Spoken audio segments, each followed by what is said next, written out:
आज मैं आपको बताऊंगा कि ओवरलोड किस तरीके से मैं करता हूँ, रैप रेंज क्या, उसको किस तरीके से रैप रेंज को मैनेज करता हूँ, कितने रैप्स करने चाहिए, बहुत सारे दोस्त पूछते हैं। और इंटेंसिटी को किस तरह हैंडल करते हैं और वॉल्यूम को किस तरह हैंडल करते हैं। तो जब आप हैवी ट्रेनिंग, इंटेंस ट्रेनिंग करते हैं तो उसमें सेफ्टी जो है वो सबसे पहले आनी चाहिए कि आप अगर वेट को डील कर रहे हैं तो उसमें उसमें आपने सेफ्टी का भी ख्याल रखना होता है। तो उसमें एक बड़ा फैक्टर ये होता है कि ग्रिप, आपकी ग्रिप बड़ी अच्छी होनी चाहिए बार के ऊपर। अक्सर आपने बेंच प्रेस में देखा होगा कि बार स्लिप हो जाते हैं। तो मैंने कभी इस किस्म की कोई प्रोडक्ट यूज़ नहीं की थी पहले। तो हसलर्स ओनली की तरफ से मुझे ये लिक्विड चॉक रिसीव हुआ है, तो इसने मेरा लिफ्टिंग एक्सपीरियंस जो है वो टोटली चेंज करके रख दिया। मैंने कभी चॉक नहीं यूज़ किया था और मुझे लगता था ये बहुत ज़्यादा मैस है, मतलब पाउडर फॉर्म में होता है और वो इधर उधर बिखरता रहता है जिम में, और उससे मतलब कि काफ़ी ज़्यादा वो मैस क्रिएट करता है। लेकिन ये लिक्विड चॉक है, इसका कोई इस तरह का मतलब ऐसे मैस क्रिएट नहीं करता और आपके हाथों में एक किस्म का जज़ब हो जाता है और ज़्यादा प्लेट्स वगैरह और बार्स और डंबल्स वगैरह भी गंदे नहीं होते। तो ये इससे ग्रिप बहुत ज़्यादा सॉलिड रहती है। ठीक है, ग्रिप मैं इस बार पे ट्रेनिंग करता था तो मुझे अक्सर डर लगा रहता था कि ये बार कभी मेरे ऊपर स्लिप होकर गिरेगा 100-120 पे, अगर मैं बेंच प्रेस कर रहा होता था।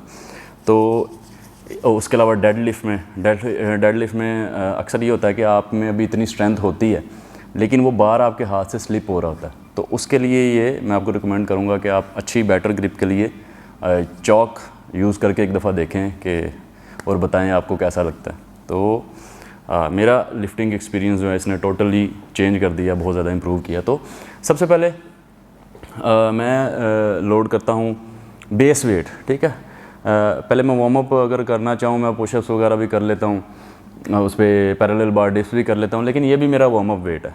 ठीक है, 20 kg बेस वेट। अब सबका डिफरेंट हो सकता है, जो बिगिनर्स हैं हो सकता है वो खाली बार पे वार्म अप करें। ठीक है, बेस वेट उनका ये हो, किसी का 5 kg हो सकता है, किसी का 30 kg भी हो सकता है, कुछ मुझसे ज़्यादा अगर कोई स्ट्रॉन्ग होगा। तो मैं पहले इस पर 20 kg से स्टार्ट, ज़ीरो से, ये मेरा ज़ीरो है, मैं ज़ीरो से स्टार्ट करूँगा और मैक्सिमम रेप्स करूँगा। ठीक है, जितने भी मैं कर सकता हूँ मैक्सिमम रेप्स मैं करता जाऊँगा और नेक्स्ट सेट में जो है वो मैं लोड को बढ़ाता जाऊँगा।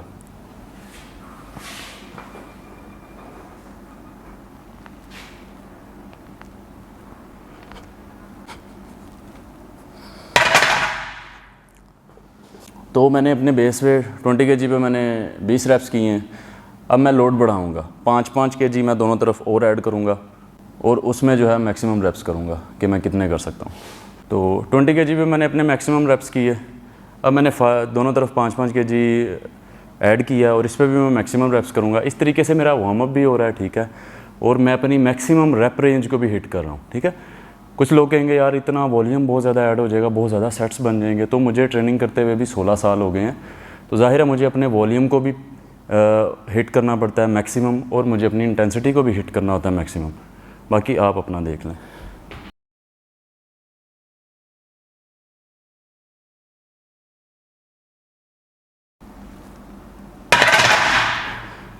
तो 25-25 दोनों तरफ, उनके साथ भी मैंने कोई 17-18 रेप्स किए। अब मैंने दोनों तरफ 10-10 का वेट ऐड किया, यानी कि 30-30 kg 5-5 का और लोड बढ़ाया। अब फिर मैक्सिमम रेप्स करूँगा।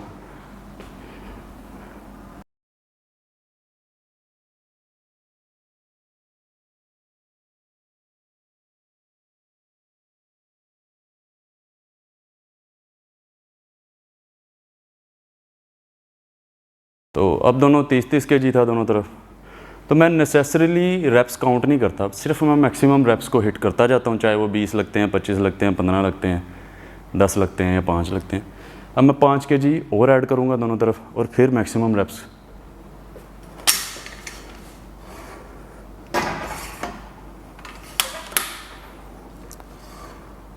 उधर पड़ गई।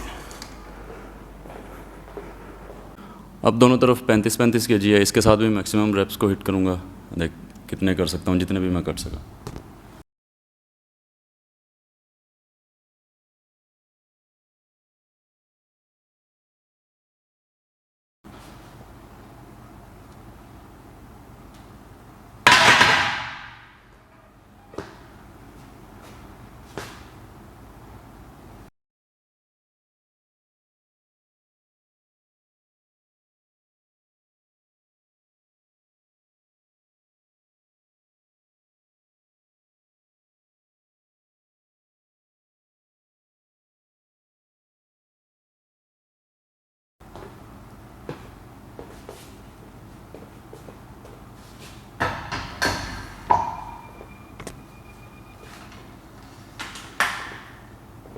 अब दोनों तरफ 40-40 kg ऐड है, ठीक है। इस पे मैक्सिमम जितने रेप्स होंगे, 4 हों, 5 हों, 6 हों, डजेंट मैटर, ठीक है। और डेली आप अपने पीआर, अपनी पीक इंटेंसिटी को हिट करें। फॉर एग्जांपल अगर आपका बेंच 120 है तो ये ज़रूरी नहीं है कि आपने डेली 120 को हिट करना है। किसी दिन आप बहुत एनर्जेटिक फील कर रहे होते हैं, किसी दिन आप लो फील कर रहे होते हैं, किसी दिन आपने डाइट अच्छी ली होती है, किसी दिन आप थोड़ा थके हुए होते हैं, टायर्ड होते हैं, ठीक है। डेली आपने ट्रेन करना है जिस तरह से आपकी बॉडी रिस्पॉन्स कर रही है। अगर तो आप बहुत अच्छा फील कर रहे हैं, आपके पास अच्छा सपोर्टर है, जैसे आज मैं सोलो ट्रेन कर रहा हूँ तो मैं अपना पीआर हिट नहीं करूँगा, ठीक है।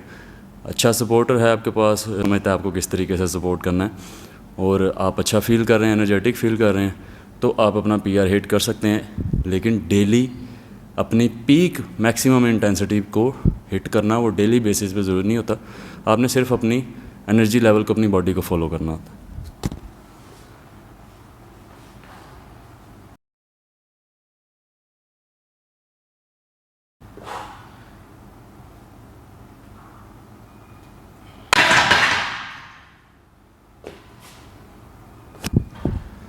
6 reps 40 पे 6 लगे। 5-5 मैं फिर से ऐड करूँगा इसमें। अब बार पे दोनों तरफ 45-45 है, ठीक है। मैं मिनिमम रैप रेंज जो मैं रखता हूँ वो है 3, ठीक है। 3 इसलिए कि उसका कम से कम एक तो लग जाएगा, उसमें गिरने के वेट गिरने के चांसेस नहीं होते। अगर आप 3 का माइंडसेट रखेंगे तो आपको ये तो कंफर्म होगा कि एक रैप ज़रूर लग जाएगा, आप उसको हैंडल कर लेंगे। अगर आप जहन ही माइंडसेट ही एक रैप का करेंगे ना, उसमें फेलियर के चांसेस ज़्यादा होते हैं, ठीक है। तो उसमें आपके पास सपोर्टर होना ज़रूरी है, उसमें कोई भी मसल या टेंडन इंजरी भी हो सकती है। तो इसलिए तो मिनिमम 3 रेप्स की जो है वो माइंडसेट ज़रूर रखें।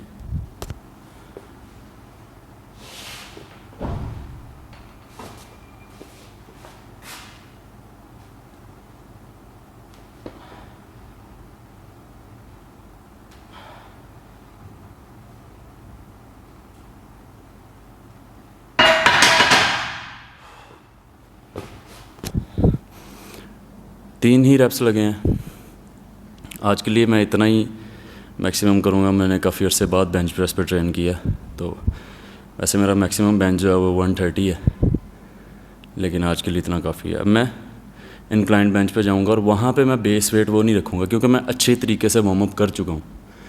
मैं इतने अच्छे तरीके से वार्म अप कर चुका हूँ कि मैं वहाँ पे अच्छा लोड उससे स्टार्ट कर सकता हूँ। अब नेक्स्ट एक्सरसाइज है मैं कर रहा हूँ इंक्लाइन प्रेस। इस पर बिल्कुल ज़ीरो से स्टार्ट करने की ज़रूरत नहीं है। मैं इस पर अपना नॉर्मल वो वेट रखूँगा जिस पे मैं 5-6 रेप्स लगा सकूँ, ठीक है। अब मैं आगे जो भी अपनी एक्सरसाइज है उसमें रेप रेंज 5-6, 5-6, 7 मैक्सिमम ये रखूँगा, ठीक है। ये एक्सरसाइज मुझे बिल्कुल भी पसंद नहीं है।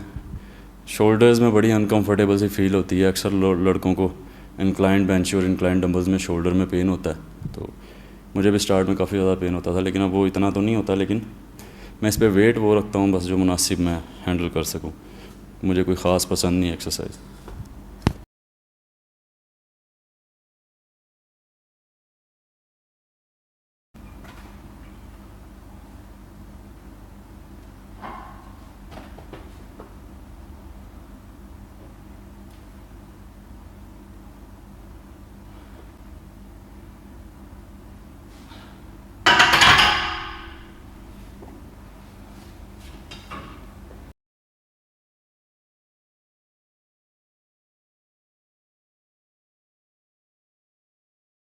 अब मेरा जो भी मैक्सिमम वेट है, जो जितना मैं लिफ्ट करता हूँ मैं उसको हिट करता जाऊँगा 5-6 रेप रेंज रख के। 30 kg है मैक्सिमम डंबल, तो वही 5-6 की रेप रेंज रहेगी। उसके बाद बटरफ्लाई पे या जो केबल क्रॉस है उस पे वेट इंक्रीज़ करके तो रेप रेंज को मज़ीद कम कर देंगे 3-4 पे। तो मैं मतलब कि हर एक्सरसाइज में ज़ीरो से स्टार्ट करने की ज़रूरत नहीं है। आपने एक दफ़ा मैक्सिमम वार्म अप कर लिया, मैक्सिमम रेप रेंज पे मैक्सिमम वार्म अप हो गया, उसके बाद आप अपनी इंटेंसिटी की तरफ फोकस करना शुरू कर दें।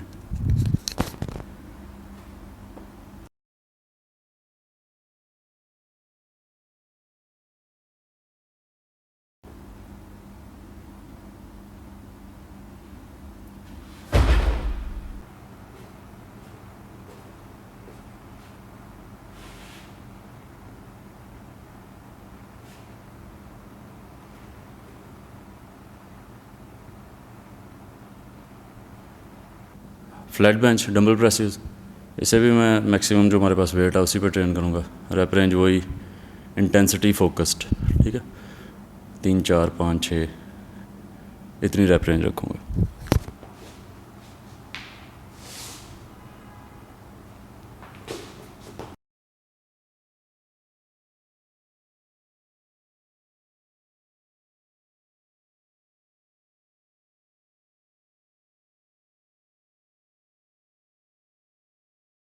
अब आ गए बटरफ्लाई पे, तो 3 सेट करूँगा।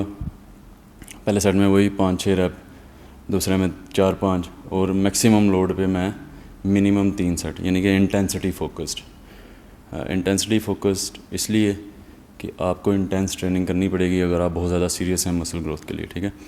कोई भी अच्छा बॉडी बिल्डर 5 की प्लेट पे ट्रेन करके कभी नहीं अच्छा बॉडी बिल्डर बना, ठीक है। ओवरलोड करेंगे तो ही मसल में ग्रोथ आएगी। रैप रेंज बढ़ाना भी प्रोग्रेसिव ओवरलोड में आता है, लेकिन उसके अपने बेनिफिट्स हैं दूसरे, लेकिन उससे आपका मसल फाइबर जो फास्ट ट्विच है वो इतना इम्प्रूव नहीं होगा।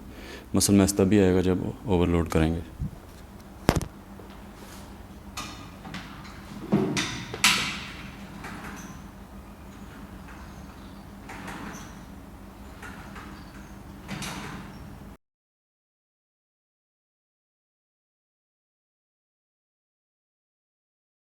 इसके बाद केबल क्रॉसओवर। यार देखो, ट्रेनिंग वही है, सारी दुनिया यही ट्रेनिंग करती है, मैं भी यही करता हूँ। आपने भी सारी ज़िंदगी यही ट्रेनिंग करनी है, टाइम के साथ साथ, अच्छी डाइट के साथ साथ, एक्सरसाइज और डाइट की अंडरस्टैंडिंग के साथ साथ इम्प्रूवमेंट आएगी। बीच में कोई ऐसी कोई अफलातून एक्सरसाइज नहीं आ जाएगी कि जिसे ने आपकी एकदम ही कोई मसल ग्रोथ को मिस्टर ओलंपिया लेवल पे ले जाना, नहीं, ठीक है। यही ट्रेनिंग सब करते हैं, सारी ज़िंदगी यही ट्रेनिंग करनी है।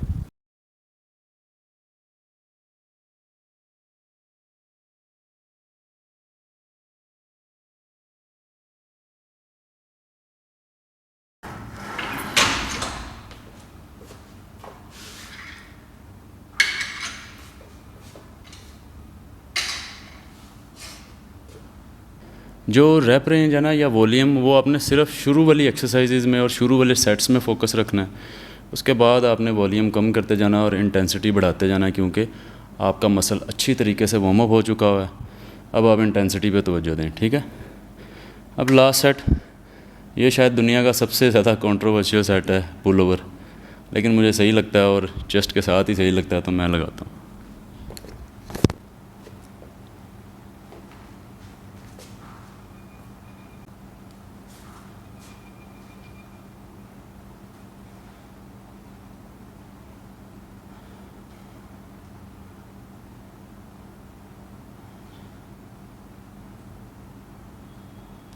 अगर आपको एक्सरसाइज में कोई सेट अनकम्फर्टेबल लग रहा है, उसमें आपको किसी किस्म का पेन हो रहा है या कोई भी डिस्कम्फर्ट फील हो रहा है, तो आप उस सेट को ऐड ना करें, उसकी जगह पे कोई अल्टरनेट एक्सरसाइज ऐड कर लें।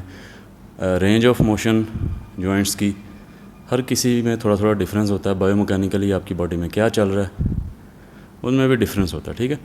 जो एक्सरसाइज आपको अच्छी लगती है, कंफर्टेबल लगती है, आप अच्छा ओवरलोड कर सकते हैं, फॉर्म अच्छी रख सकते हैं, उसको ऐड रखें, और जो उसको नहीं रख सकते उसको निकाल दें और उसकी जगह पे अल्टरनेट एक्सरसाइज कर लें।